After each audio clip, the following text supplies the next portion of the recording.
Imagine um líquido branco que estraga em poucos dias se ficar fora da geladeira. Agora, imagine pegar milhões de litros desse líquido, lançá-lo dentro de um tornado de calor a 200 graus Celsius e transformá-lo em segundos em uma poeira capaz de durar anos. Como é possível remover toda a água sem cozinhar o leite? Bem-vindos ao interior de uma mega fábrica, onde a engenharia luta contra o tempo para transformar a natureza em pó. A jornada começa muito antes das máquinas gigantes serem ligadas. Começa no campo, em uma corrida contra um inimigo invisível e mortal, o tempo. O leite é 87% água, um ambiente perfeito para bactérias se multiplicarem. Assim que sai da vaca, o relógio biológico começa a contar. Para vencer essa guerra, a primeira arma é o frio. Imediatamente após a ordenha, o líquido é resfriado a 4 graus Celsius. Não é apenas frio, é a temperatura exata para colocar a biologia em hibernação. Mas o desafio real é mover esse oceano branco. Imagine uma frota de caminhões-tanque, verdadeiros cofres de aço inoxidável sobre rodas, cruzando as estradas. Cada um deles funciona como uma garrafa térmica gigante, blindada contra o calor do sol, transportando dezenas de milhares de litros de fazendas distantes até o coração da indústria. Quando esses gigantes de metal chegam aos portões da fábrica, a tensão aumenta. Eles não podem simplesmente descarregar. Aqui, a segurança é paranoica. Antes de qualquer mangueira ser conectada, uma equipe de elite entra em ação. Técnicos de laboratório, vestindo jalecos brancos imaculados, extraem amostras de cada tanque. Em minutos, eles realizam uma bateria de testes que determinaria o destino de toneladas de produto. Eles buscam intrusos microscópicos, salmonela, listeria, qualquer sinal de contaminação. Eles medem a gordura e a proteína com precisão decimal. Se um único indicador estiver fora do padrão, todo o caminhão, valendo milhares de dólares, é rejeitado na hora. Não existe quase bom nesta indústria. Somente quando o computador dá o sinal verde é que as válvulas se abrem e o leite é bombeado para dentro, entrando em um sistema de tubos de aço, onde nunca mais verá a luz do dia, nem será tocado por mãos humanas. Agora que o leite está dentro da fortaleza de aço, ele precisa ser preparado. A primeira etapa é um ato de violência controlada chamado pasteurização. O objetivo é simples, matar qualquer bactéria nociva sem destruir o sabor, mas fazer isso requer um domínio absoluto da temperatura. O leite flui para dentro de trocadores de calor, um labirinto de placas metálicas finíssimas. Em questão de segundos, o líquido que estava gelado é disparado para 72 graus Celsius. É um calor intenso, suficiente para queimar a pele, mas calculado para ser fatal apenas para os micróbios. O segredo aqui é a velocidade. O leite suporta esse inferno térmico por exatos 15 segundos. Se ficar mais tempo, ele cozinha e perde os nutrientes. Se ficar menos, não é seguro. É um equilíbrio na lâmina de uma faca. E então, tão rápido quanto subiu, a temperatura é derrubada. O sistema força o resfriamento imediato de volta para menos de 5 graus. Esse choque térmico brutal garante que o leite que segue adiante é estéril, seguro e ainda fresco. Sensores digitais monitoram cada gota. Se a temperatura variar meio grau que seja, o fluxo para automaticamente. Nada escapa ao olhar eletrônico da fábrica. O que temos agora é um líquido seguro, mas ainda é apenas leite cru. Para transformá-lo em um produto industrial perfeito, precisamos desmontá-lo peça por peça. Na natureza, o leite varia. No verão, a gordura muda. No inverno, a proteína altera. Mas a indústria não aceita variações. Cada colher de pó deve ser idêntica à anterior. Para conseguir isso, o leite entra nas centrífugas. Imagine um tambor de metal girando a milhares de rotações por minuto. A força gerada aqui é colossal, muitas vezes maior que a gravidade da Terra. Sob essa pressão esmagadora, o leite se divide. A gordura, que é mais leve, é arrancada do líquido e sai como creme. O leite desnatado, mais pesado, é arremessado para as paredes da máquina. É física pura separando a natureza em seus componentes básicos. Não há batedeiras, apenas a força bruta da velocidade separando moléculas. Agora, os engenheiros tornam-se arquitetos. Eles pegam o leite desnatado e injetam de volta uma quantidade matematicamente precisa de creme. Se a receita pede 26% de gordura, a máquina entrega exatos 26%. Nem mais, nem menos. Computadores analisam o fluxo em tempo real, ajustando as válvulas instantaneamente. O resultado é um leite padronizado, um líquido projetado para ser consistente, pronto para enfrentar o maior desafio de todos, a remoção da água. Aqui encontramos um problema físico. O leite é quase 90% água. Para virar pó, essa água tem que sumir. Mas se fervermos o leite a 100 graus, como fazemos na cozinha, ele vai queimar, caramelizar e ficar com gosto ruim. A solução dos engenheiros é genial. Eles mudam as leis da física. O leite entra em torres gigantescas, chamadas evaporadores. O interior dessas máquinas está sob vácuo. Quando você retira a pressão do ar, a água não precisa chegar a 100 graus para ferver. Lá dentro, o leite ferve a apenas 55 graus Celsius. É uma ebulição suave, morna, que preserva todas as vitaminas e o sabor fresco. Enquanto o leite desce pelos tubos metálicos, o vapor é sugado para fora. O líquido vai ficando mais grosso, mais denso, transformando-se em um concentrado rico e amarelo, muito parecido com o leite condensado. Neste estágio, metade da água já foi embora. Mas o leite ainda é líquido. Retirar o resto da umidade é a parte mais difícil e perigosa. Se usassem apenas calor, o produto viraria uma pedra dura. Para criar um pó fino e solto, é preciso uma tecnologia que parece mágica. Chegamos ao coração da fábrica. A torre de secagem, ou spray dryer, é uma estrutura titânica, muitas vezes com a altura de um prédio de vários andares. O que acontece aqui dentro é um caos controlado. O leite concentrado e viscoso é bombeado para o topo da torre. Lá, ele é forçado através de bicos minúsculos sob alta pressão, ou discos que giram tão rápido que zumbem como motores a jato. Essa ação pulveriza o leite. O líquido denso explode em uma névoa fina, composta por bilhões de gotículas microscópicas flutuando no ar.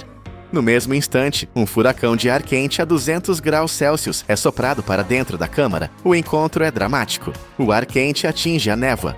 Como as gotículas são minúsculas, a água restante evapora em uma fração de segundo. É tão rápido que o calor não tem tempo de estragar o leite. A gota líquida seca instantaneamente enquanto cai, transformando-se em uma esfera perfeita de pó. Olhando através das janelas de inspeção, parece que está nevando dentro da torre. Uma nevasca de pó branco caindo suavemente para o fundo. Em segundos, o que era um líquido biológico perecível se transformou em matéria seca, estável e estéril. Ciclones de ar capturam cada grão de pó, garantindo que nada seja desperdiçado. Mas o processo ainda não acabou. O pó está quente e frágil. O pó recém-nascido sai do inferno da torre precisando de cuidados. Ele viaja para um sistema chamado leito fluidizado. É uma visão hipnotizante. Uma corrente suave de ar frio é soprada de baixo para cima, fazendo com que o pó sólido flutue e se comporte exatamente como um líquido. Ele borbulha, corre e flui como água, mas é seco. Esse banho de ar esfria as partículas suavemente, impedindo que a gordura derreta e forme grumos. O objetivo é que cada grão fique solto. Para garantir a perfeição, o pó passa por peneiras vibratórias que tremem sem parar. Essas malhas de aço capturam qualquer partícula que seja grande demais ou qualquer impureza minúscula que possa ter entrado. O que passa pela peneira é ouro branco, um pó fino, uniforme, da cor do marfim, que flui como areia do deserto. Muitas vezes uma pitada invisível de lecitina de soja é pulverizada sobre o pó nesta fase. Isso é o que garante a mágica quando você coloca o leite no café. Faz com que o pó afunde e se dissolva instantaneamente, em vez de flutuar na superfície. Tudo é pensado para a experiência final. O produto agora é tecnicamente perfeito, mas ele tem um inimigo mortal esperando do lado de fora: o oxigênio. O oxigênio é vida para nós, mas morte para o leite em pó. O contato com o ar faz a gordura oxidar, deixando o produto com gosto rançoso em pouco tempo. A linha de embalagem é a última fronteira de defesa. Máquinas automáticas enchem latas, sacos e sachês em uma velocidade alucinante, sem que nenhuma mão humana toque em nada. Mas antes de fechar o pacote, acontece um truque invisível. A máquina injeta um sopro de gás nitrogênio dentro da embalagem. O nitrogênio expulsa todo o oxigênio para fora. É como criar uma atmosfera alienígena dentro da lata, onde o tempo para. O nitrogênio é um escudo invisível que preserva o frescor. Agora, hermeticamente selado, o leite em pó pode durar anos. Ele pode viajar em contêineres de navios sob o sol escaldante, pode ser estocado em armazéns no deserto ou levado para missões de ajuda humanitária. Detectores de metais e balanças a laser fazem a verificação final. Se a lata tiver 1 grama a menos ou um fragmento de metal, ela é chutada da linha. Somente a perfeição é encaixotada e despachada para o mundo. De volta à sua cozinha, em uma manhã tranquila, você pega uma colher desse pó e o mistura no café. Ele desaparece em um redemoinho cremoso instantaneamente. Parece simples, não é? Mas lembre-se do que você acabou de ver. Aquele pó branco é um sobrevivente. Ele viajou centenas de quilômetros, foi resfriado, aquecido, girado a velocidades insanas, fervido no vácuo e seco em um tornado de fogo. É o triunfo da engenharia humana sobre as limitações da biologia. O leite que duraria dias, agora é eterno. Transformamos um líquido frágil em um recurso estratégico que alimenta o planeta. Isso não é apenas comida, é o verdadeiro poder da indústria. Obrigado por assistir. Em 2023, os agricultores do deserto de Nevada cometeram um ato que parecia suicídio financeiro. Cobriram suas terras férteis com toneladas de sal puro. A vizinhança chamou de loucura. Os especialistas disseram que o solo estava morto, mas esse erro calculado não matou a fazenda. Em apenas uma temporada, ele transformou um deserto estéril em uma mina de ouro biológica, aumentando a colheita em 400 vezes. Como destruir o solo salvou uma indústria de milhões de dólares? A resposta está enterrada sob seus pés, esperando para ser descoberta. Para entender a magnitude desse risco, você precisa sentir o calor. Nevada não é apenas quente, é uma fornalha a céu aberto. O sol aqui não ilumina, ele martela o solo até criar uma crosta dura e impenetrável. É um lugar onde a agricultura é uma guerra constante contra os elementos. E no centro dessa batalha está uma planta que vale mais do que parece, a alfafa. Você pode olhar para um campo de alfafa e ver apenas grama para gado, mas biologicamente essa planta é uma fortaleza impenetrável. Ela possui um segredo mecânico que frustrou a tecnologia agrícola por décadas. Cada pequena flor roxa de alfafa esconde um mecanismo de defesa brutal. É uma armadilha. Dentro das pétalas, a coluna reprodutiva está sob tensão extrema, como uma mola de aço comprimida ou o gatilho de uma arma. Para que a planta produza sementes, o ouro que os agricultores buscam, esse gatilho precisa ser disparado fisicamente, mas a alfafa não facilita.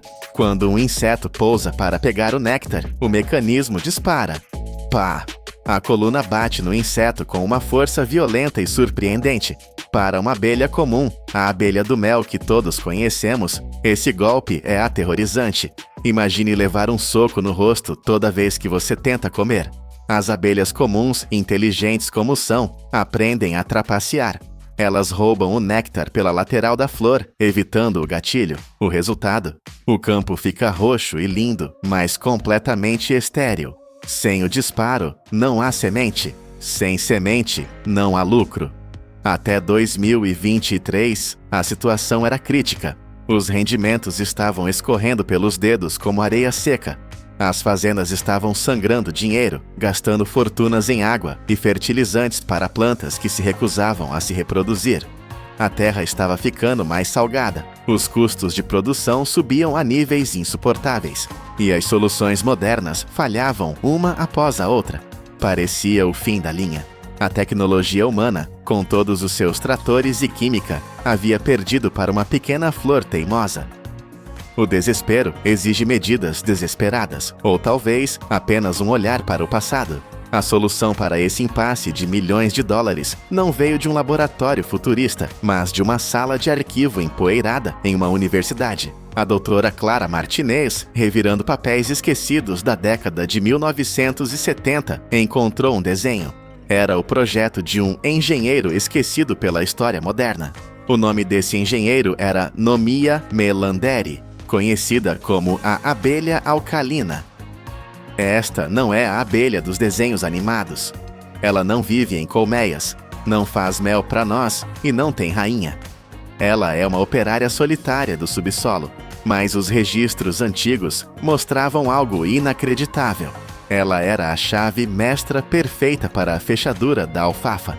A evolução a desenhou com o peso exato e a coragem necessária para acionar o gatilho da flor. Quando a flor batia nela, a abelha alcalina não fugia. Ela aceitava o golpe, pegava o pólen e ia para a próxima. Ela era a máquina que a indústria precisava, mas havia um problema catastrófico. Esse engenheiro estava desaparecido. funcionalmente extinto nas áreas agrícolas de Nevada. Por quê? Porque o progresso humano o matou. Décadas de arados revirando a terra e produtos químicos pesados destruíram seus túneis e sua comida. Nós havíamos eliminado a única criatura capaz de salvar a colheita. A doutora Martinez percebeu a ironia cruel. A resposta estava ali o tempo todo, mas nós a enterramos sob camadas de modernização. Se os agricultores quisessem salvar suas terras, teriam que fazer algo impensável. Eles teriam que parar de lutar contra a natureza hostil de Nevada e, em vez disso, reconstruir o ambiente que passaram 50 anos tentando destruir.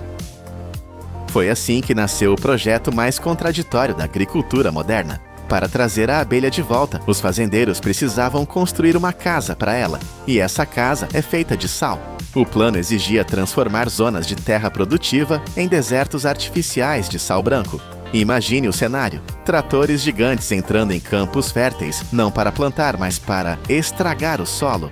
A engenharia por trás desses leitos de sal é digna de uma construção industrial. Não é apenas jogar sal na terra, é precisão cirúrgica. Primeiro, escava-se a terra. Depois, instala-se uma rede complexa de tubos de irrigação subterrânea, valendo dezenas de milhares de dólares. Essa água nunca toca a superfície, ela fica embaixo, mantendo o subsolo úmido e macio, perfeito para a escavação. Na superfície, caminhões despejam toneladas de sal industrial. Niveladoras a laser passam para garantir que o chão fique plano como uma mesa de bilhar. O objetivo? Criar uma crosta dura e salgada. O sal aqui não é veneno, é tecnologia. Ele puxa a umidade de baixo, sela a superfície e cria um controle térmico perfeito. Para qualquer um que passasse na estrada, parecia uma loucura. Vizinhos paravam seus carros para olhar e rir. A mídia local chamava de o experimento bizarro. Agricultores estavam gastando fortunas para criar uma zona morta, branca e brilhante, no meio de suas fazendas verdes. Parecia o oposto do progresso, mas era a única aposta que restava. O palco estava montado, brilhando sob o sol impiedoso, esperando pelos seus habitantes. O dia da liberação foi o momento da verdade. Caminhões especializados chegaram ao local carregando caixotes pesados. Mas eles não traziam equipamentos eletrônicos ou sementes geneticamente modificadas. Eles traziam terra, blocos de solo contendo milhões de larvas adormecidas da abelha alcalina. A cena foi anticlimática para os céticos, mas aterrorizante para os investidores. Os trabalhadores simplesmente despejaram a carga sobre o sal, sem colmeias de madeira, sem redes de proteção, sem apicultores com roupas especiais. Apenas milhões de insetos jogados no chão quente e salgado do deserto. A internet explodiu.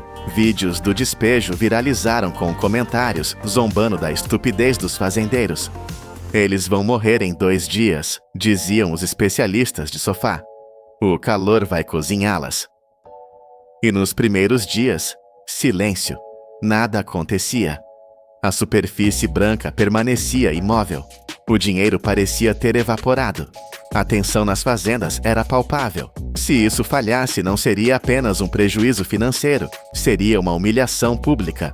Jornais publicavam manchetes sobre o fracasso iminente. Nevada parecia ter perdido o juízo. Mas o que ninguém conseguia ver, o que as câmeras não podiam captar, era a revolução acontecendo centímetros abaixo das botas dos críticos. Enquanto o mundo ria, o exército subterrâneo estava acordando. Abaixo daquela crosta de sal hostil, uma das maiores obras de engenharia biológica do planeta estava em andamento. As abelhas alcalinas não cavam buracos, elas constroem cidades. No escuro e na umidade perfeita controlada pelo sistema de irrigação, elas começaram a trabalhar. Cada fêmea é uma mineradora de elite. Elas escavam túneis verticais perfeitamente redondos, descendo até 50 centímetros na terra. A precisão é matemática. Elas usam a umidade do solo para cimentar as paredes dos túneis, criando tubos lisos e resistentes que não desmoronam. E aquela crosta de sal na superfície que todos criticavam, ela se tornou o escudo perfeito. Ela reflete o calor excessivo e é dura demais para predadores como formigas e besouros penetrarem. O sal era a muralha do castelo. A densidade populacional desafia a lógica urbana. Em um único metro quadrado de solo salgado, milhares de ninhos operam lado a lado. É uma metrópole invisível de alta densidade. Dentro de cada túnel, câmaras de cria são construídas e revestidas com uma secreção natural à prova d'água, protegendo o pólen e os ovos como cofres bancários. Dia após dia, a cidade crescia. Onde os humanos viam apenas terra branca e morta, a vida estava fervilhando em uma escala massiva. A infraestrutura humana, os canos, o sal, o nivelamento, foi apenas a fundação. As abelhas eram as arquitetas finais. E quando a construção terminou, a cidade abriu seus portões. A mudança não foi lenta, foi uma explosão. Semanas após a liberação, os campos de alfafa ao redor dos leitos de sal começaram a vibrar. Um zumbido grave, profundo e constante encheu o ar. As abelhas alcalinas emergiram aos milhões. E elas não estavam ali para passear. A eficiência dessas criaturas fez as abelhas comuns parecerem amadoras. Câmeras de alta velocidade capturaram a brutalidade do processo.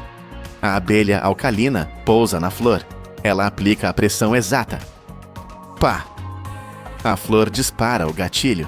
A abelha recebe o golpe no peito, coleta o pólen e em uma fração de segundo já está na próxima flor.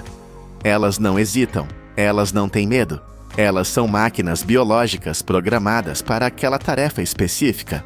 A velocidade de polinização dobrou, triplicou. Onde antes havia apenas beleza roxa, as flores começaram a murchar rapidamente, o sinal universal de que a polinização funcionou. Vagens de sementes começaram a inchar, pesadas, dobrando os caules das plantas. Os agricultores mal podiam acreditar no que viam. Quando as colheitadeiras entraram nos campos no final da estação, os números confirmaram o milagre.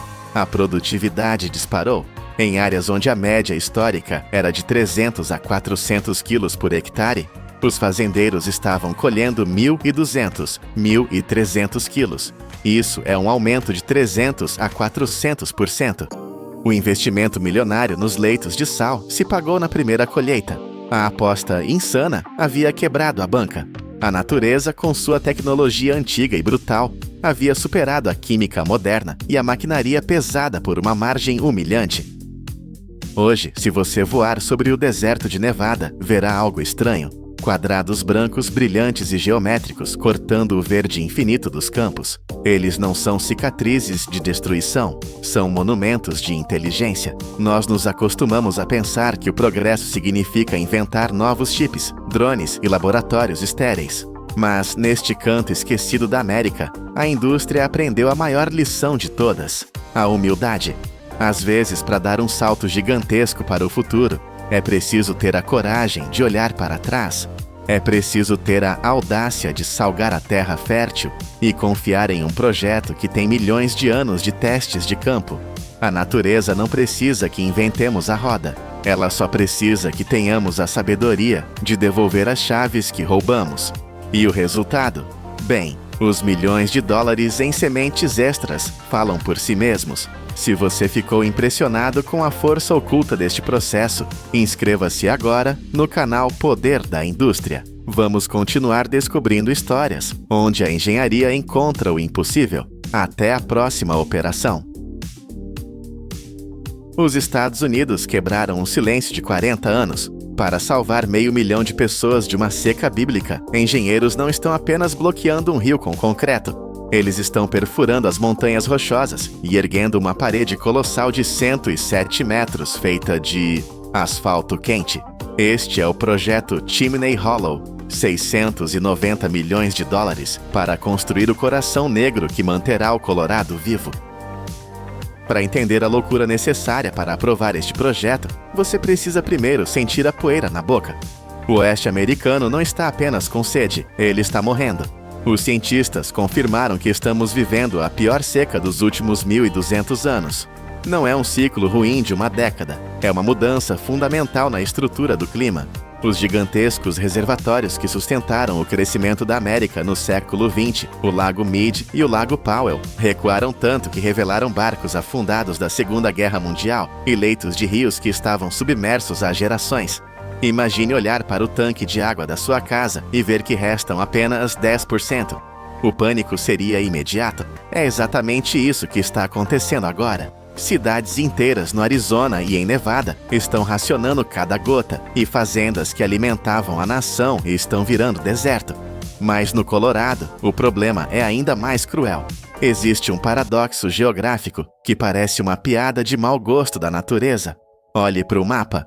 80% da população do estado vive no lado leste das montanhas, onde as cidades estão explodindo em tamanho e devem dobrar de população até 2050. Mas a água está quase toda no oeste. A cada primavera, quando a neve derrete nos picos majestosos das rochosas, bilhões de litros de água pura e gelada correm para o lado errado. Elas fluem para o oeste, em direção ao Oceano Pacífico, deixando as planícies do leste secas e sedentas. É um desperdício que a civilização moderna não pode mais aceitar. A missão dos engenheiros tornou-se clara e aterrorizante. Eles precisam roubar essa água da gravidade. Eles precisam fazer o impossível acontecer. Transportar um rio inteiro através de uma parede de granito sólido que toca as nuvens. E para armazenar esse tesouro líquido, eles precisam construir algo que a América parou de construir há décadas. Antes que a primeira gota de água possa ser guardada, ela precisa fazer uma viagem que desafia a física. Não estamos falando de um simples cano de jardim. Estamos falando do sistema circulatório artificial mais ambicioso da América do Norte. A água começa sua jornada no reservatório Windy Gap. Mas o verdadeiro monstro de engenharia que torna tudo isso possível é o Túnel Adams. Imagine estar dentro de uma broca gigante, triturando a rocha mais dura do planeta. O Túnel Adams é uma passagem escura e úmida, de 21 quilômetros de comprimento, perfurada diretamente através do coração das montanhas rochosas. Para colocar isso em perspectiva visual, o comprimento deste túnel é mais de 2 vezes a altura do Monte Everest, empilhado sobre si mesmo. É uma artéria invisível, escondida sob milhões de toneladas de pedra, onde a água viaja na escuridão total para cruzar a divisão continental. Quando a água finalmente explode para fora da montanha no lado leste, ela não está livre. Ela é imediatamente canalizada para uma rede de alta pressão. Ela passa por túneis menores e entra em uma tubulação de aço titânica. Este tubo tem 3 metros e 20 centímetros de largura. É tão grande que você poderia dirigir um caminhão de entrega dentro dele sem arranhar os espelhos laterais. A pressão aqui é imensa. Válvulas de controle que parecem motores de foguetes regulam o fluxo, garantindo que a força da água não destrua o metal. Todo esse sistema, monitorado por sensores de inteligência artificial em tempo real, tem um único objetivo: entregar o líquido precioso em um vale tranquilo perto de Loveland, Colorado. Um vale que costumava ser um resort da Hewlett-Packard, mas que agora está prestes a se tornar o fundo de um lago artificial gigantesco. Mas quando essa água chegar, o que a impedirá de destruir tudo em seu caminho? Aqui chegamos ao local da construção, onde a escala humana desaparece. O que está sendo erguido no Chimney Hollow não é uma barragem comum.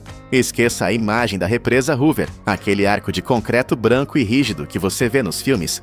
Aquilo foi o símbolo do século XX. O século XXI exige algo diferente. Esta é uma barragem de aterro, uma montanha artificial meticulosamente construída por mãos humanas e máquinas gigantes. A parede se ergue a 107 metros de altura. Isso é equivalente a um arranha-céu de 35 andares, bloqueando a saída do vale. O comprimento da crista da barragem se estende por mais de 1 quilômetro, cobrindo uma distância igual a 11 campos de futebol profissional colocados em linha reta. O volume de material movido aqui é incompreensível. Caminhões basculantes que parecem brinquedos à distância transportaram e depositaram 6,8 milhões de metros cúbicos de rocha. Eles estão construindo uma pirâmide moderna, camada por camada. Quando estiver cheio, este reservatório segurará 1,22 bilhões de metros cúbicos de água. Isso é água suficiente para abastecer toda a cidade de Denver por 5 anos inteiros. A pressão na base dessa parede será esmagadora. Se essa barragem falhar, a catástrofe seria bíblica. Mas houve um momento de pânico silencioso no início do projeto. Para construir uma barragem de rocha, você precisa de um núcleo impermeável, geralmente feito de argila, para impedir que a água passe pelos espaços entre as pedras. Quando as escavadeiras rasgaram o chão do vale até a rocha matriz, os geólogos confirmaram o pior pesadelo: não havia argila. O vale era apenas areia e granito triturado. Sem argila, a barragem seria apenas uma pilha de pedras permeável. A água passaria direto por ela. O projeto de 690 milhões de dólares parecia condenado antes mesmo de começar. Mas a engenharia americana olhou para a Europa, especificamente para a Noruega e a Suécia, e encontrou uma solução radical. Eles decidiram abandonar a terra e usar o petróleo. A solução é o asfalto, mas não o asfalto que você dirige todos os dias. Estamos falando de núcleo de asfalto hidráulico, uma tecnologia tão rara que este é apenas o segundo projeto em toda a história da América do Norte a utilizá-la. É aqui que o vídeo se torna quente e viscoso. Imagine uma fábrica química montada no meio das montanhas. O cheiro de betume quente enche o ar. As máquinas aquecem uma mistura especial de pedras finas e betume a uma temperatura infernal de 150 graus Celsius. A mistura é negra, brilhante e mortalmente quente. Esta substância não é despejada de qualquer jeito. Uma pavimentadora especial, guiada por laser e GPS, deposita o asfalto no centro exato da barragem, subindo camada por camada, à medida que as rochas são empilhadas ao redor. O resultado é um núcleo preto, vertical, que funciona como a espinha dorsal da barragem. Mas por que asfalto? A resposta é genialidade pura. O concreto é duro, mas é quebradiço. Se o chão se mover, o concreto racha. O asfalto nesta mistura especial é viscoelástico. Isso significa que ele é sólido o suficiente para ficar em pé, mas flexível o suficiente para fluir. Pense nisso como um coração de pedra envolto em uma camada gigante de borracha indestrutível. Se um terremoto sacudir as montanhas, ou se a barragem assentar com o peso colossal da água, o núcleo de asfalto não vai rachar. Ele vai se dobrar, ele vai se adaptar. Se uma pequena fissura aparecer, a pressão e o calor natural farão com que o asfalto sangre para dentro da rachadura, selando-a automaticamente. É uma barragem que se cura sozinha. É a fusão perfeita de força bruta e química avançada. Para instalar isso, eles tiveram que bombear concreto líquido nas profundezas da terra, criando uma cortina de isolamento na rocha-mãe, e depois construir este núcleo negro, centímetro por centímetro, sob o sol escaldante e a neve congelante. É uma barreira feita para durar não décadas, mas séculos. Mas a confiança cega na química não é suficiente quando 500 mil de vidas estão em jogo. A barragem Chimney Hollow não é apenas uma pilha de pedras com um centro de asfalto. Ela é um robô gigante disfarçado de montanha, enterrados profundamente dentro daquela parede negra, onde nenhum humano jamais poderá ir novamente. Estão mais de 500 sensores de fibra óptica e instrumentos de pressão. Estes não são sensores comuns. Eles formam um sistema nervoso digital que está acordado 24 horas por dia, 7 dias por semana. Esses nervos digitais conseguem sentir coisas que nós não conseguimos. Eles detectam a pressão da água, empurrando contra a parede. Eles sentem as microvibrações do vento batendo na crista da barragem. Eles podem até registrar tremores de terra, acontecendo a centenas de quilômetros de distância. Todos esses dados são enviados para um cérebro de inteligência artificial no centro de controle da Northern Water. O computador conhece a respiração normal da barragem. Se houver qualquer mudança, 1 milímetro de deformação, uma gota de vazamento, o alarme soa antes que o problema se torne real. Além disso, drones autônomos patrulham os céus acima da barragem diariamente, criando mapas 3D com precisão de centímetros.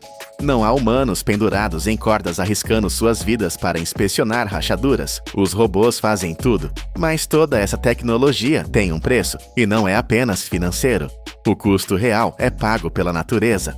Onde agora vemos esta máquina de água, existia um ecossistema vivo.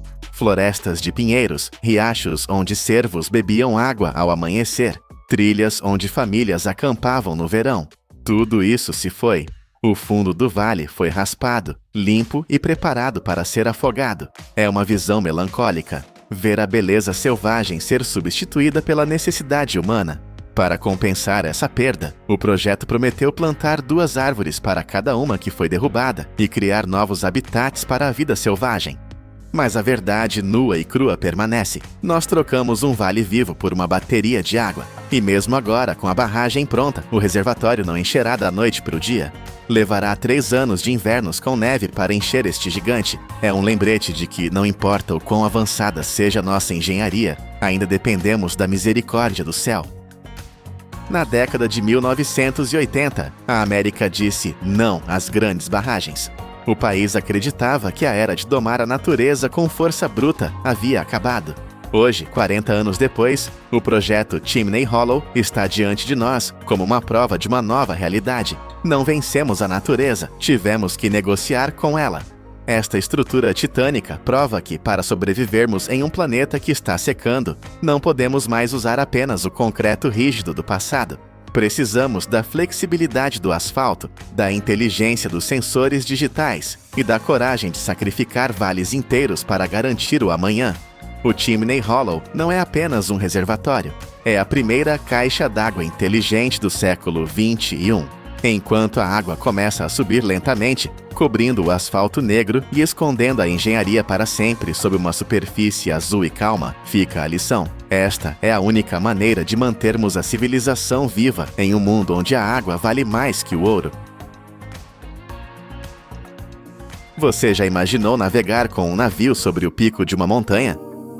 Não em um filme de ficção científica ou em um sonho distante, mas na vida real.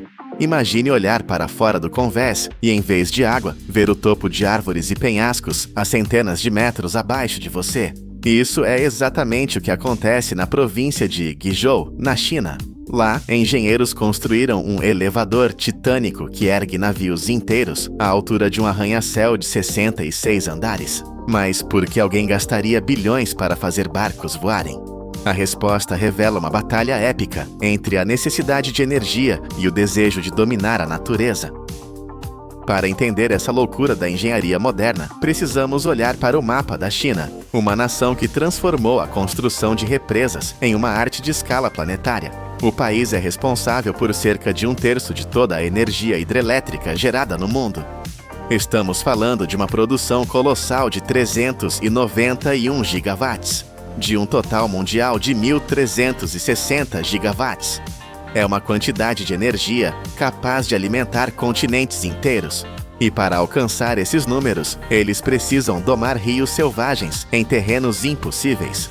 A província de Guizhou é o cenário perfeito para esse desafio. É uma região onde 92,5% da terra é composta por montanhas e colinas íngremes.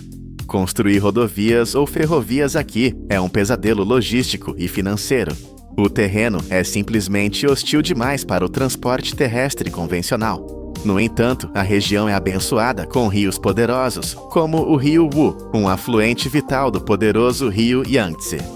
O potencial hidrelétrico aqui é gigantesco, ocupando o 6º lugar em toda a China, com mais de 18 milhões de quilowatts esperando para serem colhidos. Para aproveitar essa força bruta da natureza, o governo construiu a represa de Guptan, uma muralha de concreto em arco que se ergue a 232 metros de altura. Mas toda represa tem um preço oculto. Ela cria um muro intransponível no meio da estrada fluvial. O rio, que antes era uma artéria de transporte vital conectando a província ao coração econômico da China, foi bloqueado.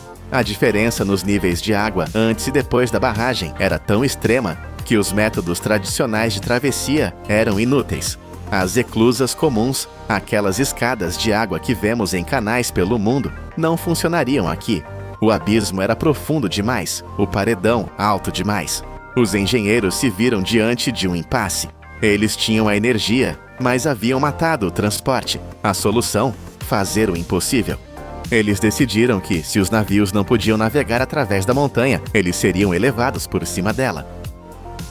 O que nasceu desse dilema é o sistema de elevação de navios de Gulpitan, uma maravilha que desafia a gravidade. Não se trata de um único elevador, mas de uma série complexa de 3 elevadores separados, trabalhando em harmonia para realizar o impensável. Quando uma embarcação se aproxima da base da represa, ela não enfrenta uma eclusa lenta, ela entra em um edifício alto, uma torre de concreto que esconde uma maquinaria colossal. Dentro dessa estrutura, o navio flutua em uma câmara cheia de água. Cabos de elevação massivos, enrolados em 2 fileiras de tambores gigantes e conectados a caixas de engrenagens em ambos os lados, começam a girar. Para um observador comum, pode parecer um processo lento e pesado, cheio de peças móveis. Mas, na realidade, essa complexidade é o segredo da velocidade. Esse sistema consegue elevar um navio de 500 toneladas em cerca de 10 minutos. Em questão de momentos, uma embarcação de passageiros ou de carga está pairando no ar, deixando o nível do rio muito para trás. O primeiro elevador leva o navio a uma altura impressionante de 72 metros, mas isso é apenas o aquecimento. O sistema foi projetado para lidar com embarcações, pesando até 1.800 toneladas. O objetivo final é elevar esses navios a uma altitude total combinada de 199 metros. Vamos colocar esse número em perspectiva para sentir o verdadeiro peso dessa realização. Isso é equivalente a levantar um navio ao topo de um prédio de 66 andares. Se a grande pirâmide de Gizé estivesse ao lado dessa represa, você olharia para o topo dela de cima para baixo, pois ela tem apenas 139 metros. A Estátua da Liberdade? Com seus 93 metros, ela pareceria um brinquedo ao lado dessa ascensão titânica. Após sair do primeiro elevador, o navio navega até o segundo, que realiza a parte mais brutal do trabalho, elevando a carga por mais 127 metros verticalmente. É uma coreografia industrial de precisão absoluta, onde milhares de toneladas de aço e água são movidas contra a gravidade, com a delicadeza de um relógio suíço. E, finalmente, após vencer essa escalada, há um terceiro elevador no final do trajeto, que desce o navio cerca de 47 metros para depositá-lo suavemente nas águas calmas atrás da represa. Mas subir verticalmente é apenas metade da batalha. O terreno de Guizhou é tão acidentado que não bastava levantar os navios. Eles precisavam atravessar os picos e vales entre os elevadores. Tradicionalmente, não se coloca muito esforço na distância entre elevadores, mas aqui não havia rio plano para navegar. A solução dos engenheiros chineses foi construir o que só pode ser descrito como rios no céu. Eles criaram aquedutos, canais de concreto suspensos no ar, que conectam as torres dos elevadores. Imagine estar no convés desse navio. Você flutua em um canal artificial, mas ao seu redor não há terra firme, apenas o vazio de um desfiladeiro. É uma visão surreal. E quando a montanha se tornava alta demais até para os aquedutos, eles não a contornavam, eles a atravessavam. A República Popular da China, especialista em construção de infraestrutura pesada, utilizou máquinas tuneladoras massivas para perfurar a rocha sólida. O resultado é uma via navegável que se estende por 2,3 quilômetros, passando por cima de abismos em aquedutos e mergulhando na escuridão de túneis escavados no coração da montanha.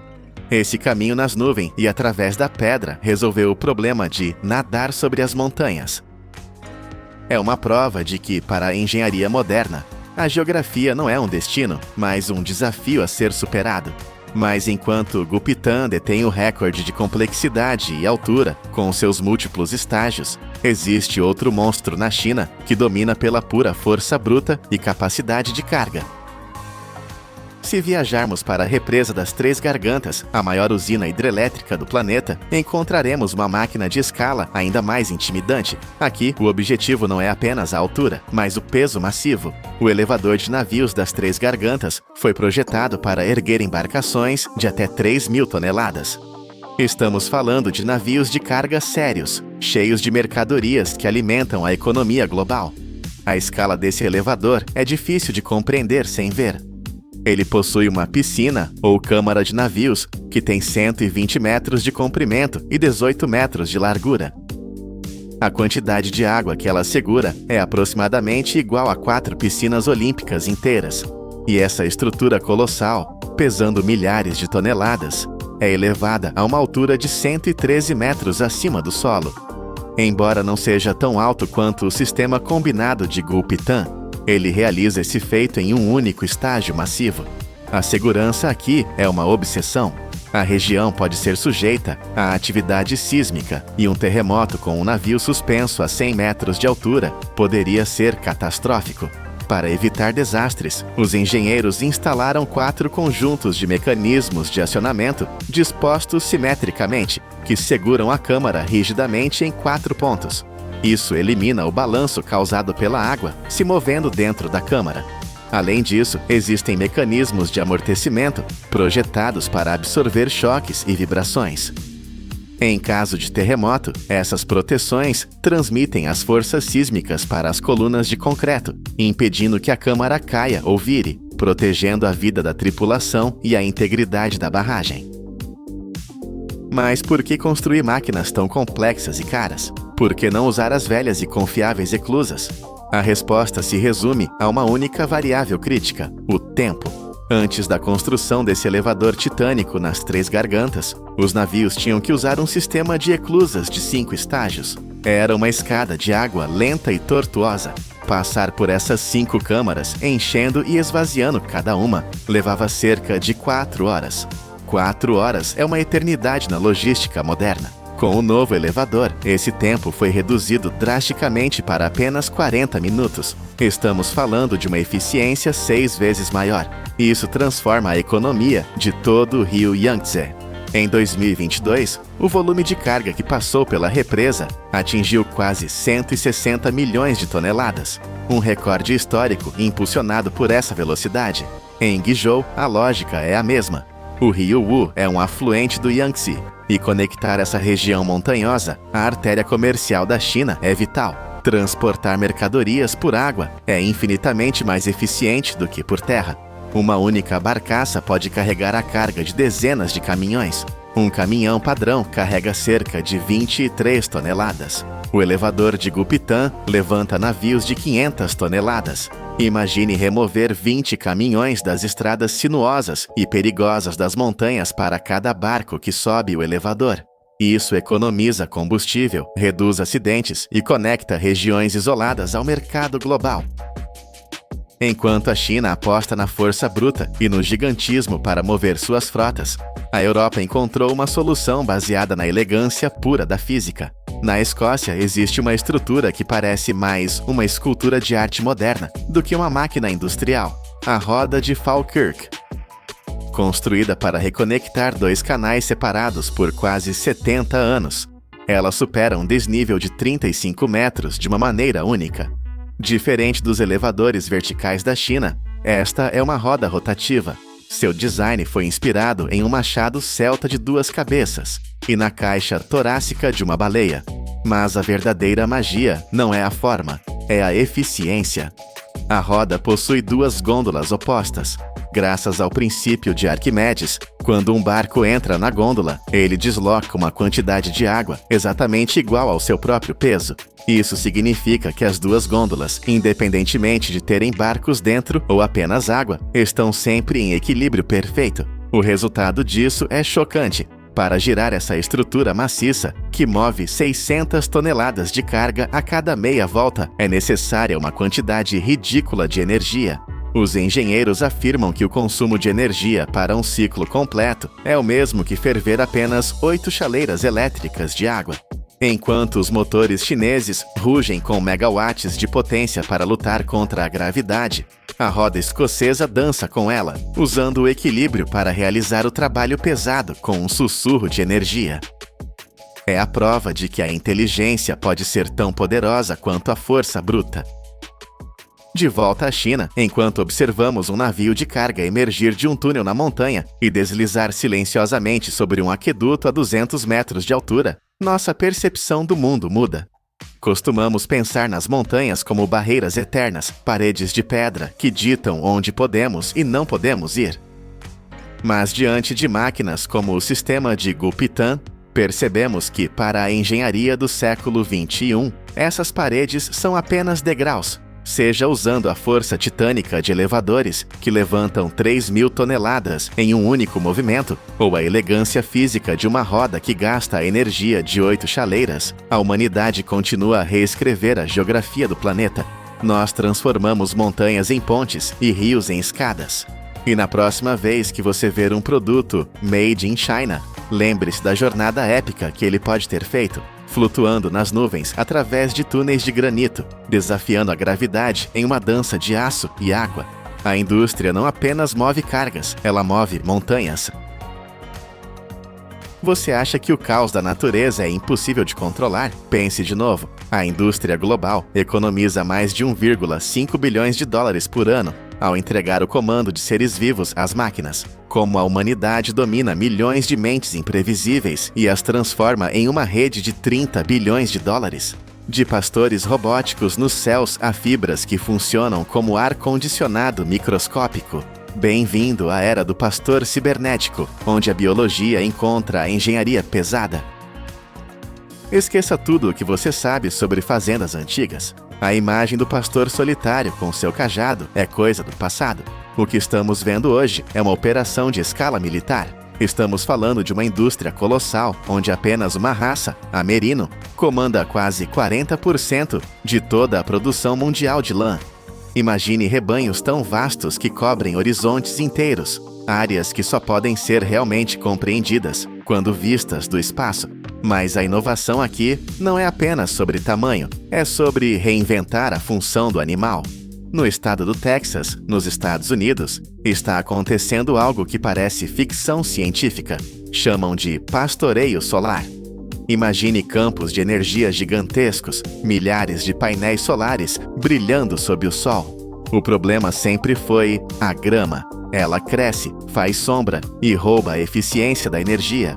A solução antiga era usar cortadores de grama barulhentos, movidos a gasolina, queimando dinheiro e poluindo o ar. A nova solução?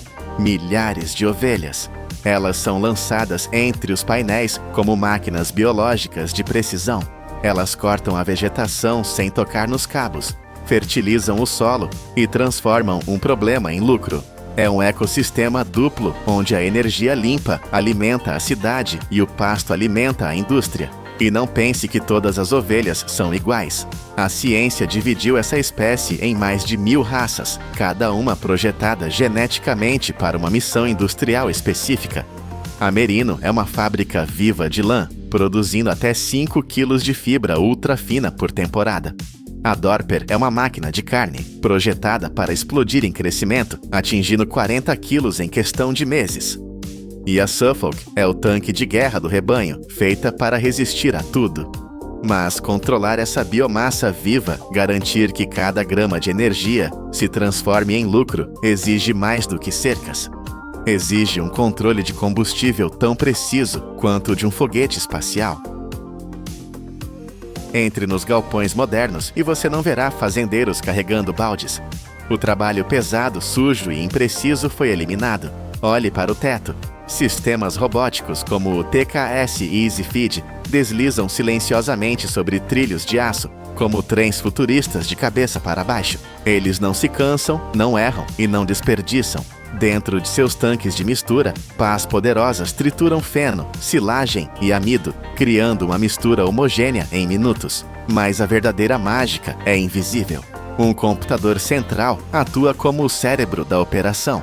Ele analisa o peso, a idade e a necessidade calórica de cada grupo de animais. Ele pode programar dezenas de dietas diferentes em um único dia.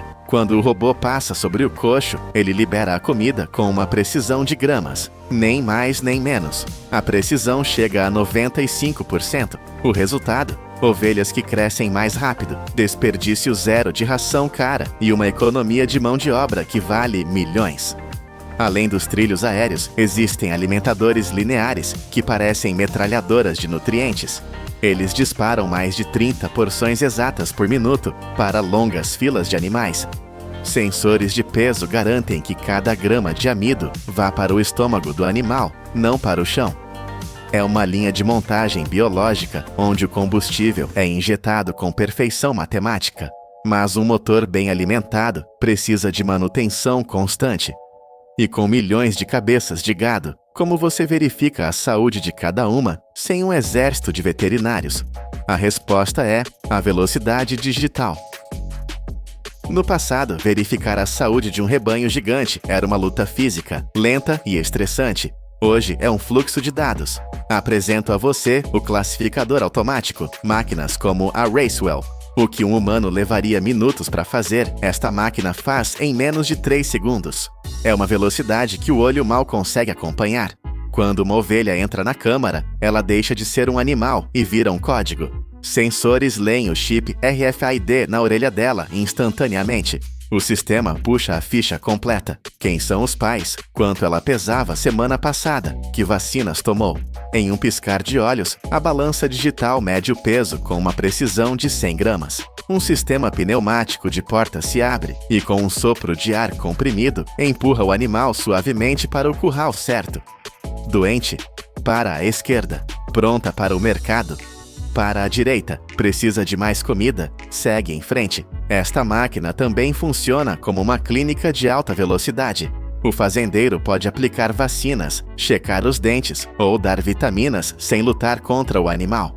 Em grandes fazendas, um único sistema processa 600 ovelhas por hora. Isso economiza dezenas de milhares de dólares e elimina o erro humano. A máquina não tem dias ruins, ela não se cansa, mas a saúde não é apenas peso e dados. É também uma guerra constante contra parasitas invisíveis. E para vencer essa guerra, a indústria usa a força bruta da química e da pressão. Parasitas podem destruir a qualidade da lã e matar o lucro. Antigamente, os fazendeiros usavam pulverizadores manuais. Era ineficiente, perigoso e gastava muito produto químico.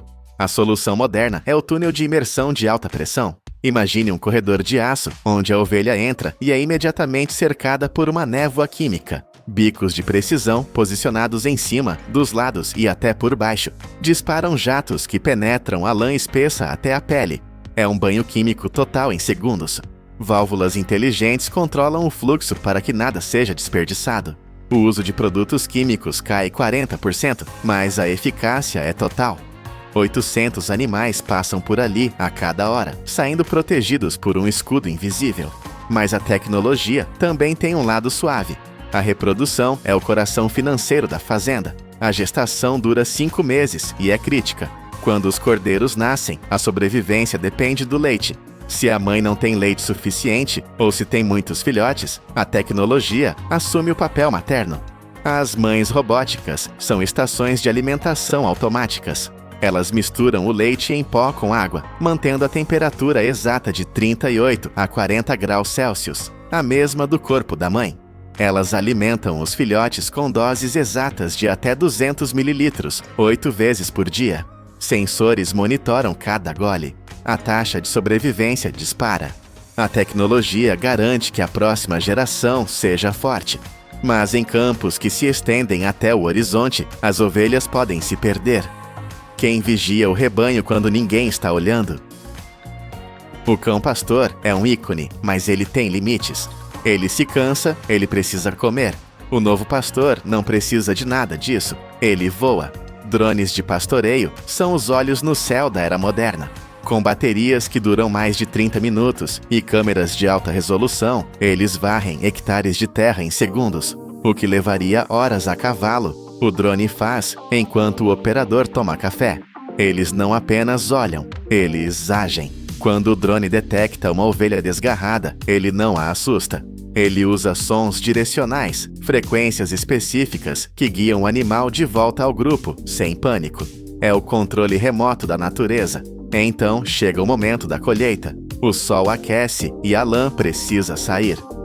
Tesouras manuais são peças de museu. Agora usamos máquinas como a Heiniger, operando a 15 rotações por minuto. É um zumbido constante de eficiência. O tosqueador profissional, armado com essa tecnologia, remove o velo inteiro em uma peça única em menos de 2 minutos. É uma dança rápida e precisa, mas a ciência foi além. Existe algo chamado bioclip. Parece mágica. Em vez de lâminas, usamos biologia. Uma injeção de proteína cria uma fraqueza natural na raiz da lã. Uma semana depois, o velo simplesmente se solta, como se a ovelha tirasse um casaco. sem cortes, sem estresse. Custa 3 vezes mais, mas para a lã de elite, a perfeição vale o preço. Porque uma vez que essa lã sai da fazenda, ela entra em um mundo de transformação violenta. Aqui é onde a sujeira vira ouro. Os fardos de lã chegam à fábrica sujos, oleosos e cheios de terra. O processo de limpeza é brutal e fascinante. Primeiro, a classificação. Lasers e olhos experientes dividem a lã em 120 graus de qualidade. Nada escapa. Em seguida, o banho. A lã é jogada em tanques de água quente, mantidos rigorosamente entre 60 e 70 graus Celsius. É quente o suficiente para derreter a lanolina, a gordura natural da ovelha, mas seguro para a fibra. Detergentes industriais e tambores rotativos lavam a sujeira. O que sai é uma nuvem branca e pura, mas está molhada. Secadores gigantes sopram ar a 100 graus, baixando a umidade para exatos 15%. Agora, prepare-se para a violência da cardagem. Tambores de aço cobertos com centenas de milhares de dentes metálicos giram a 900 rotações por minuto. Eles rasgam, puxam e alinham as fibras. O caos vira ordem. A lã vira uma teia fina, quase transparente, mas ela precisa ser forte. As máquinas de fiar entram em ação. Elas esticam a fibra 40 vezes o seu comprimento e a torcem a 10.000 rotações por minuto. 10.000. O fio nasce ali, sob tensão extrema. Depois, os teares automáticos disparam fios a uma velocidade de 1.200 inserções por minuto. O barulho é ensurdecedor. O resultado é um tecido perfeito, capaz de nos aquecer ou resfriar, graças à estrutura natural da fibra que retém o ar. Enquanto a lã nos veste, a carne nos alimenta. E aqui, a regra é o frio implacável. A Austrália exporta bilhões de dólares em carne de cordeiro, e para isso, a higiene deve ser absoluta. As fábricas parecem laboratórios espaciais. Aço inoxidável por todo lado, luzes brancas, temperatura controlada. Linhas automáticas processam 250 animais por hora. Não há espaço para erro. O maior inimigo é o calor. Assim que o processamento começa, a carne entra em túneis de resfriamento rápido. A temperatura interna deve cair para entre 0 e 4 graus Celsius. Isso trava as bactérias e preserva o sabor. Serras robóticas e humanos com facas cirúrgicas dividem a carne em cortes que você vê no supermercado, mas o toque final é o vácuo. Máquinas sugam todo o ar da embalagem, sem ar, sem deterioração. Cada pacote recebe uma etiqueta RFID. Se você comprar essa carne em Paris ou Nova York, um scanner pode dizer exatamente de qual fazenda ela veio. É o controle total, do pasto ao prato. Cada fibra de lã é um tubo de ar-condicionado natural, projetado pela evolução e aperfeiçoado pela engenharia. Do drone que vigia do céu à embalagem a vácuo que viaja pelo mundo, esta jornada prova uma coisa: a agricultura moderna não é uma luta contra a natureza, é um balé tecnológico de alta precisão. É uma indústria onde o caos vira ordem e onde o cuidado vira algoritmo. O que antes era lama e suor, agora é dados e aço inoxidável. E no centro de tudo, a humilde ovelha, agora parte de uma máquina global, continua a sustentar o mundo. 213 bombas nucleares. Essa era a quantidade exata de explosivos que engenheiros nos anos 70 planejavam detonar para rasgar o deserto do Saara. Cada bomba teria uma força 100 vezes maior que a de Hiroshima. O objetivo? Criar um mar artificial no meio do Egito. Parecia loucura, e era. Mas hoje, diante de uma crise que ameaça a existência do país, o Egito volta a olhar para o deserto. Desta vez, sem radiação, mas com máquinas gigantescas e um plano de sobrevivência desesperado. Bem-vindos ao canal Poder da Indústria. Para entender por que alguém consideraria usar armas nucleares para mover areia, precisamos olhar para o lugar onde essa história começa. A depressão de Qattara não é um lugar comum, é uma falha geológica colossal, uma ferida aberta na crosta terrestre localizada no oeste do Egito. Estamos falando de uma bacia gigantesca que afunda 426 pés, ou cerca de 130 metros, abaixo do nível do mar. É um mundo invertido. Aqui, as condições não são apenas difíceis, são brutais. No verão, o sol castiga o solo sem piedade, fazendo os termômetros dispararem para 122 graus Fahrenheit. o equivalente a 50 graus Celsius. É um forno a céu aberto, onde a chuva é um evento quase mítico. Em muitos anos, a precipitação é absolutamente zero. A escala deste vazio é difícil de processar. A área que o Egito pretende inundar cobre 5.400 milhas quadradas. Para colocar isso em perspectiva, imaginem um corpo de água quase do tamanho do Lago Ontário, um dos grandes lagos da América do Norte. É uma imensidão de nada, mas, ironicamente, o maior perigo aqui não é o calor ou a sede, é o passado. O solo desta depressão é um campo minado literal. Durante a Segunda Guerra Mundial, batalhas ferozes aconteceram nas proximidades de El Alamein, e os exércitos deixaram para trás um legado mortal. Centenas de milhares de minas terrestres e projéteis não detonados ainda dormem sob a areia, esperando por um passo em falso. Cavar um canal a céu aberto aqui seria suicídio. As tempestades de areia constantes, o solo solto que engole escavadeiras e o risco de explosões tornaram o projeto impossível por décadas. Foi esse desespero logístico que fez com que cientistas dos Estados Unidos e da Europa, em um momento de delírio da Guerra Fria, sugerissem o uso de explosivos nucleares de 1,5 megatons para ajudar na escavação. Felizmente, o medo da radiação contaminar todo o Mediterrâneo e o sul da Europa enterrou essa ideia radioativa. Mas o sonho do mar no deserto não morreu. Ele apenas precisava de uma nova abordagem, uma que não envolvesse o fim do mundo, mas sim o domínio absoluto da engenharia moderna. Se a superfície é um inferno de calor e explosivos esquecidos, a solução lógica é fugir dela. O novo plano do Egito é audacioso. Se não podemos ir por cima, iremos por baixo. A ideia é construir um túnel titânico, uma artéria de concreto e aço escondida nas profundezas da terra, longe do sol escaldante e dos campos minados. Estamos falando de uma estrutura que percorrerá uma distância entre 34 e 50 milhas, dependendo da rota final escolhida pelos engenheiros. É uma distância enorme, conectando o mar Mediterrâneo diretamente ao coração da depressão de Qattara. O mais impressionante é que não serão necessárias bombas gigantescas para mover a água. A natureza fará o trabalho pesado. Como a depressão está a 426 pés abaixo do nível do mar, a água fluirá puramente pela força da gravidade. Basta abrir as comportas no Mediterrâneo e deixar o oceano precipitar-se para o vazio. Mas para criar esse caminho subterrâneo, o Egito está mobilizando uma frota de monstros mecânicos. As tuneladoras, ou tatuzões, são fábricas móveis que mastigam a rocha. Essas máquinas não são novidade para os egípcios. O país já as utilizou para escavar o metrô do Cairo e túneis rodoviários sob o canal de Suez, operando em solos muito semelhantes aos do deserto. A tecnologia avançou a um ponto onde essas bestas de metal podem avançar dezenas de pés por dia, triturando sal, giz e areia com dentes de aço, enquanto simultaneamente instalam anéis de concreto para selar as paredes do túnel.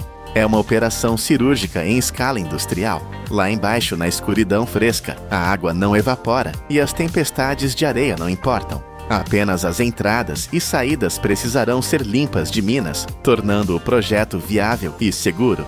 Quando a última barreira de rocha cair, o rugido da água ecoará pelo túnel, marcando o início de uma transformação irreversível. Imaginem o momento em que a água do mar finalmente chega à borda da depressão. Ela não vai apenas escorrer, ela vai despencar. A queda vertical é de aproximadamente 426 pés. Para que vocês sintam o peso dessa imagem, pensem nas cataratas do Niágara. Agora coloquem uma Niágara em cima da outra. A queda em Qattara é ainda maior do que isso. Essa força bruta da natureza, canalizada pelo homem, será direcionada para turbinas gigantescas. O plano prevê a construção de usinas hidrelétricas que funcionarão como o coração pulsante deste novo corpo de água. A potência estimada é avassaladora. Estamos falando de gerar entre 600 e 1.200 megawatts de eletricidade. Isso se traduz em uma produção anual de 4 a 7 bilhões de quilowatts-hora. É energia suficiente para alimentar cidades inteiras, mantendo luzes acesas e fábricas operando sem queimar uma gota de petróleo. E o sistema é genial em sua simplicidade. Ele funciona como um motor perpétuo alimentado pelo Sol. Quando a água chega ao deserto, o calor intenso, aquele mesmo calor de 50 graus, faz a água evaporar rapidamente. Essa evaporação baixa o nível do lago, criando espaço para que mais água do mar entre pelo túnel. É um ciclo infinito. A água entra, gera energia, evapora e puxa mais água. O deserto torna-se uma bomba natural gigante, mas os engenheiros foram além.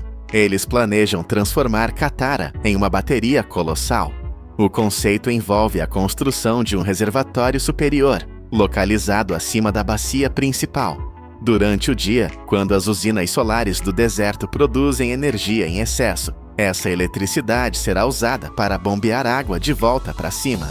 À noite, quando o sol se põe e o consumo nas cidades aumenta, a água é liberada do reservatório alto, girando as turbinas novamente e devolvendo a energia para a rede. É a estabilidade que uma rede elétrica moderna exige, garantida pela física simples da água e da gravidade. Por que o Egito se daria ao trabalho de construir algo tão complexo? A resposta é brutalmente simples. O país está faminto por energia. Hoje, a nação vive presa a uma dependência perigosa. 90% de toda a eletricidade gerada no Egito vem de usinas a gás. Em 2023, uns chocantes 87,9% da energia do país dependia exclusivamente de combustíveis fósseis. É um modelo insustentável. As reservas locais de gás estão diminuindo, obrigando o governo a gastar bilhões de dólares importando combustível de navios estrangeiros, queimando dinheiro que poderia ser usado em escolas ou hospitais. A demanda por eletricidade não para de crescer. Nos últimos 10 anos, o consumo no Egito disparou quase 50%. Imaginem o verão no Cairo. Milhões de aparelhos de ar-condicionado zumbindo ao mesmo tempo para combater o calor mortal. A rede elétrica não aguenta. Apagões tornaram-se uma realidade terrível, empurrando hospitais para geradores a diesel e paralisando linhas de produção. A energia instável é um freio na economia, custando empregos e impedindo o desenvolvimento. Para o Egito, o projeto Qattara não é um luxo futurista, é uma questão de segurança nacional. Eles precisam de uma fonte de energia que não dependa dos preços voláteis do gás no mercado internacional ou da boa vontade de outros países. Precisam de elétrons que fluam tão garantidamente quanto a gravidade. Mas a falta de eletricidade é apenas uma parte do pesadelo. Ao olhar para o sul, para a fronteira com a Etiópia, os líderes egípcios veem uma ameaça que atinge algo ainda mais vital do que a luz: a água. Lá no alto do Nilo Azul, na Etiópia, ergue-se um monumento de concreto que projeta uma sombra longa sobre o Egito. É a grande represa do renascimento etíope, ou GERD. Para os etíopes, é um símbolo de orgulho e progresso, uma chance de tirar milhões da pobreza. Para os egípcios, é a fera de concreto, que pode fechar a torneira da vida. O Nilo Azul fornece 85% da água que chega ao Egito. Sem esse rio, o Egito seria apenas areia e pó. Agora, a Etiópia tem a mão na válvula. Os números desta represa são assustadores. O reservatório pode conter 19,5 trilhões de galões de água. É quase o mesmo volume do imenso Lago Nasser, atrás da represa de Assuã, que o Egito levou décadas para encher. A parede de concreto tem mais de 475 pés de altura e se estende por mais de 1 milha. Quando suas 13 turbinas estiverem girando a plena carga, elas gerarão 6,45 gigawatts de potência, o equivalente a 6 usinas nucleares médias. A tensão geopolítica é palpável. O Egito depende do Nilo para 95% de sua água potável. Qualquer redução no fluxo, mesmo que pequena, é catastrófica. Se o nível do rio cair apenas 2%, milhares de acres de terras agrícolas férteis secarão e morrerão. As negociações arrastam-se por anos, com ameaças veladas e impasses diplomáticos, enquanto a Etiópia continua a encher o reservatório. O Egito sente-se encurralado. A água que por milênios foi garantida, agora é incerta. É neste cenário de risco existencial que o mar artificial no deserto deixa de ser apenas uma usina elétrica e se torna uma tábua de salvação. Aqui entra a verdadeira genialidade do plano egípcio. A energia gerada pela queda d'água em Katara não servirá apenas para acender lâmpadas. Ela terá uma missão muito mais nobre, a alquimia moderna. O plano é usar essa eletricidade maciça para alimentar usinas de dessalinização. Bombas gigantes puxarão a água salgada do novo mar e, usando membranas de alta tecnologia, separarão o sal da água pura. As estimativas são de cair o queixo. Se todo o potencial de Katara for usado para isso, o sistema poderá produzir 396 bilhões de galões de água doce por ano. E isso não substitui o Nilo, que fornece trilhões de galões, mas cria uma rede de segurança vital. O Egito já provou que pode fazer o deserto florescer. Olhem para o projeto Shark El Ouainat. Lá, poços profundos transformaram quase 500 mil acres de areia estéril em círculos verdes perfeitos de trigo e batatas, tão grandes que podem ser vistos do espaço. Ou o projeto Toshka, onde canais transportam água por 155 milhas, deserto adentro, visando cultivar 1 milhão de acres. Katara é o próximo nível dessa ambição. Imaginem uma nova costa de 124 milhas surgindo, onde hoje só existe poeira. Resorts de luxo, vilas de pescadores cultivando peixes em águas salobras e campos agrícolas irrigados com água dessalinizada. A evaporação massiva do lago mudará o microclima, aumentando a umidade e trazendo chuvas para uma terra que esqueceu o que é água. Onde antes havia o silêncio da morte, haverá o som de ondas e o verde das plantações. Na década de 70, a humanidade olhou para este deserto e viu um problema que só poderia ser resolvido com 213 bombas nucleares. Era a força bruta da destruição tentando moldar o mundo. Hoje, o Egito escreve um novo capítulo. Em vez de fogo atômico, eles usam a gravidade. Em vez de radiação, eles trazem água. O projeto Katara é a prova de que, quando a sobrevivência está em jogo, a engenharia pode realizar milagres. Mesmo com o Nilo ameaçado, o Egito está construindo seu próprio mar, garantindo que, no coração do Saara, a vida encontre um caminho para florescer novamente.